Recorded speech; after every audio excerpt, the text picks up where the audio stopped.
আজকে রবিবার আর আমরা এই মুহূর্তে রয়েছি শিলিগুড়ির পথে। শিলিগুড়ির রাস্তাঘাট রবিবারের দিন কেমন হয়, একদম ফাঁকা ফাঁকা, কত গাড়ি যাচ্ছে গোনা যাবে।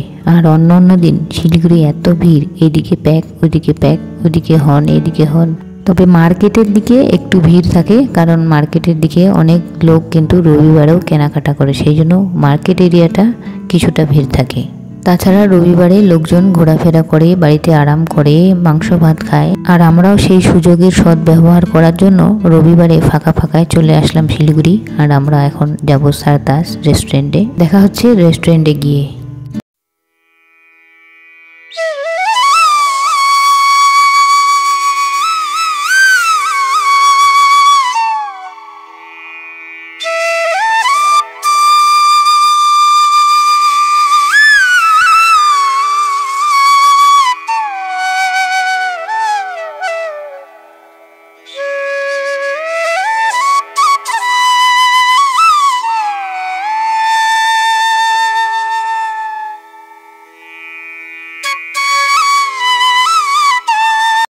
আমরা পৌঁছে গেলাম হিলকার রোডে।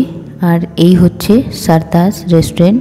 এই রেস্টুরেন্টটা কিন্তু বাটার কাছাকাছি রয়েছে। তোমরা যদি কেউ আসতে চাও তাহলে বাটা আসলেই এই রেস্টুরেন্টটা পেয়ে যাবে। আমরা গাড়ি পার্কিং করে এখন ভিতরে যাচ্ছি। ভিতরে যেতে হলে এই রকম একটা ছোট্ট সিঁড়ি দিয়ে উপরে উঠতে হবে, তারপরে এই হচ্ছে মেন গেট। আর আজকে আমরা গাড়িটা কিন্তু পার্কিংয়ের ভিতরে রাখিনি, একদম রাস্তার উপরেই রেখেছি, কারণ যেহেতু আজকে রবিবার, আজকে নাকি ওই গ্যারেজের দিকটা ধোয়াধুয়ি হচ্ছে, পরিষ্কার করা হচ্ছে, সেই জন্য আমরা বাইরেই রেখে দিলাম। চলো আমরা এখন ভিতরে প্রবেশ করি। আর ভিতরটা দেখতে অনেকটা এই রকম, একটু অন্ধকার অন্ধকার মনে হবে, কিন্তু খুব সুন্দর সাজানো গোছানো, দেখেই মনে হবে ওয়াও। আর যে কোনো জিনিস সাজানো গোছানো দেখলে আমাদের মন ভালো হয়ে যায়, যেমন আমরা আমাদের বাড়িটাকে সাজিয়ে গুছিয়ে রাখি। যাই হোক, আমরা ঢুকেই কিন্তু আমাদের অর্ডার দিয়ে দিয়েছি। আর অর্ডার দেওয়ার অনেকক্ষণ হয়ে গেল, এবং বলতে না বলতেই আমাদের টেবিলে যেটা এসে পৌঁছালো সেটা হচ্ছে অনিয়ন পকোড়া, পেঁয়াজি, পেঁয়াজ ভাজা, পেঁয়াজ পকোড়া। বাড়িতে হলে এটা পেঁয়াজ পকোড়া বা পেঁয়াজি, কিন্তু রেস্টুরেন্টে এটা হচ্ছে অনিয়ন পকোড়া। পেঁয়াজি খেতে খেতে আমাদের বাকি সব অর্ডারও কিন্তু চলে এসেছে টেবিলে। এই মুহূর্তে আমি দেখতে পাচ্ছি চিকেন, আর তার সাথে এই হচ্ছে আমার এখানকার ফেভারিট বিরিয়ানি। আমি নিয়েছি এগ বিরিয়ানি, আন্ডা বিরিয়ানি, ডিম বিরিয়ানি, যেখানে শুধুমাত্র দুটো ডিম রয়েছে। অন্য অন্য দিন কিন্তু এখানে দুটো ডিম আর একটা আলুও থাকে, কিন্তু এবার আলুটা নেই। বিরিয়ানিতে আলুটা মিসিং। আর আলু ছাড়া কিন্তু আমার চলেই না। আলু না থাকলে বিরিয়ানিতে পেট তো ভরেই, কিন্তু মন ভরে না। তার সাথে আজকের বিরিয়ানিটা একটু গড়বড়ে হয়েছে, কারণ অন্য অন্য দিন এই বিরিয়ানিতে কিন্তু ভিতর দিকে একটা সুন্দর গ্রেভি থাকে, যেটা দিয়ে মেখে মেখে খেলে অসাধারণ লাগে। কিন্তু আজকের বিরিয়ানিতে যেমন একদিকে আলু নেই, অন্যদিকে ভীষণ ঝরঝরে ওই যে গ্রেভিটা থাকে, সেই গ্রেভিটাও মিসিং। যাই হোক, তার সাথে আমাদের বাটার নান ছিল, এবং শেষে আমাদের ছিল আইসক্রিম।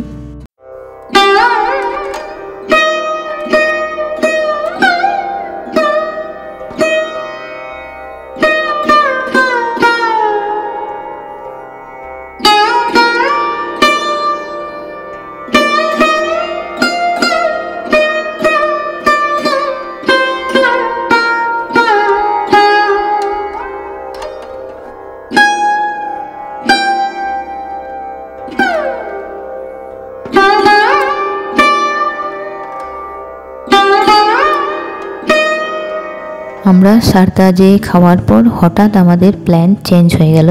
হঠাৎ আমরা ভাবলাম যে চলো একটু সূর্য সেন পার্কে ঘুরে আসি।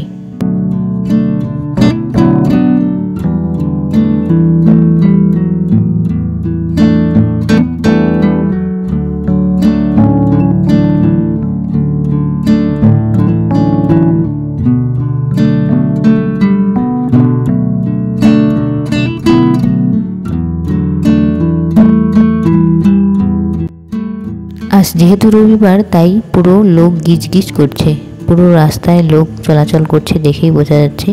আর আমাদের গাড়ি এইখানে আজকে পার্কিং করতে হবে। তারপর এখান থেকে আমরা হেঁটে হেঁটে পার্কের দিকে যাব। এখান থেকে জাস্ট 10 পা হাঁটলেই আমরা পার্ক পেয়ে যাব।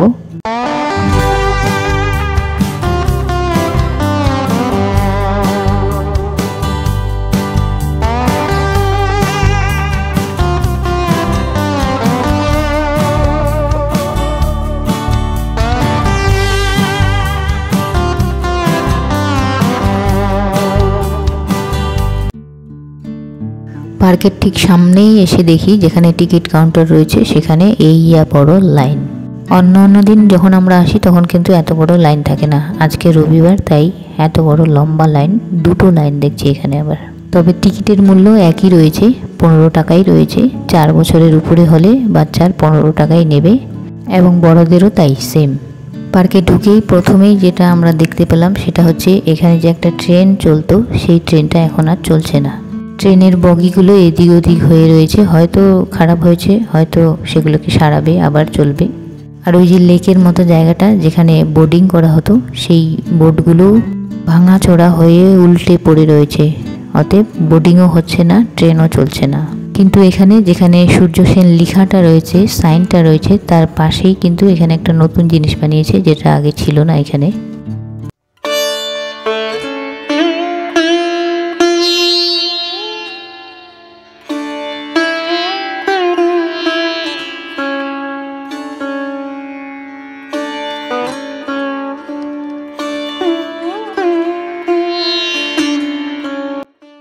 কিছু দূর এগিয়ে এসে দেখি এই জিনিসটাও কিন্তু এখানে নতুন করে বানানো হয়েছে। এখানে আমাদের দেশের মহাপুরুষদের মূর্তি রয়েছে, বিদ্যাসাগর, রবীন্দ্রনাথ ঠাকুর, নেতাজি আর অনেকেই রয়েছে। বাকি সব বাচ্চাদের যেসব খেলনার জিনিসগুলো ভাঙাচোরা ছিল সেগুলো কিন্তু এখনও সারানো হয়নি, তবুও ভিড় দেখো, গিজ গিজ করছে, রবিবার বলে কথা। যেহেতু এই পার্কটা বাচ্চা বড় সবার জন্য, সেই জন্য কিন্তু এখানে যেমন বাচ্চাও অনেক রয়েছে সেই রকম কিন্তু বড়রাও এই পার্কে এসে আড্ডা দেয়, সময় কাটায়।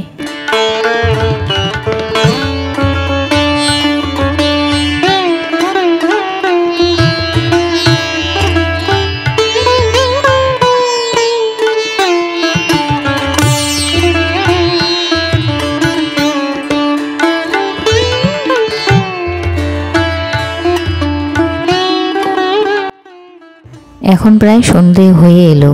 এই পার্কটা কিন্তু 6:30 পর্যন্ত খোলা থাকে, তবুও লোকের ভিড় দেখো, এখনো পর্যন্ত বহু মানুষ রয়েছে, বের হওয়ার কোনো নামই নেই। কিন্তু আমাদেরকে বেরোতে হবে, আমাদেরকে যেতে হবে, তা না হলে একটু পরেই সবাই আসবে, এসে বাসি পি পি করে সবাইকে বের করে দেবে। তার চেয়ে বরং পালাই, ভীষণ গরম লেগে গেছে, বাইরে গিয়ে আইসক্রিম খাবো, আইসক্রিম খেয়ে সোজা বাড়ি।